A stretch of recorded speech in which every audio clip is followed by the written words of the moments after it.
Welcome to I news. Asia రాజకీయాల్లో China Pakistan ద్వయం మరోసారి సంచలనం సృష్టిస్తోంది. తమ 75 దౌత్య బంధాన్ని ఐరన్ క్లాడ్ ఫ్రెండ్షిప్ అని అభివర్ణించుకుంటూ బీజింగ్ లో కీలక భేటీ నిర్వహించారు. ఒకవైపు అమెరికా రక్షణ శాఖ పెంటగాన్ పాక్ లో చైనా సైనిక స్థావరాల గురించి హెచ్చరిస్తుంటే, డ్రాగన్ మాత్రం పాక్ తో తన బంధం మరింతగా పెంచుకుంటోంది. అసలు ఈ చర్చల అంతరార్థం ఏంటి? ఇప్పుడు మన స్పెషల్ స్టోరీలో చూద్దాం.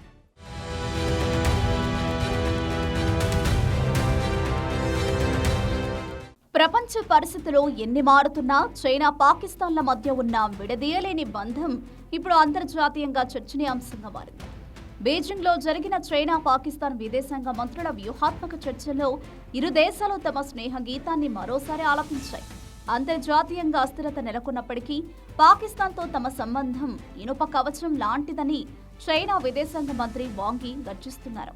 ఈ చర్చల్లో కేవలం స్నేహం గురించి మాత్రమే కాదు, సిపెక్ ప్రాజెక్టుల వేగవంతం, వాణిజ్య విస్తరణ, ఐక్యరాజ్య సమితిలో ఒకరికొకరు మద్దతు ఇచ్చుకోవడం వంటి కీలక అంశాలపై సంతకాలు జరిగాయి. చైనా కోర్ ఇంట్రెస్ట్ కు తాము ఎల్లప్పుడూ వెన్నుదన్నుగా ఉంటామని పాక్ డిప్యూటీ పీఎం ఇషాక్ దార్ హామీ ఇచ్చారు. ఇరు దేశాల దౌత్య సంబంధాలకు 75 ఏళ్లు పూర్తయిన సందర్భంగా ఒక ప్రత్యేక లోగోను కూడా ఆవిష్కరించారు.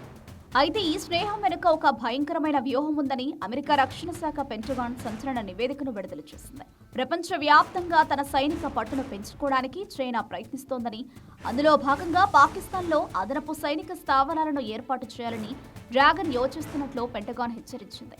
రక్షణ, అంతరిక్ష రంగాల్లో పాకిస్తాన్కు చైనా అందిస్తున్న సహకారం కేవలం స్నేహం కోసమే కాదు, భారత్ వంటి పొరుగు దేశాలను ఇరుకున పెట్టడానికేనని స్పష్టమవుతోంది. చర్చల అనంతరం పాక్ మంత్రి ఇషాక్ దార్ చైనాలో ఏర్పాటు చేసిన ప్రత్యేక ఫోటో ప్రదర్శనను సందర్శించారు.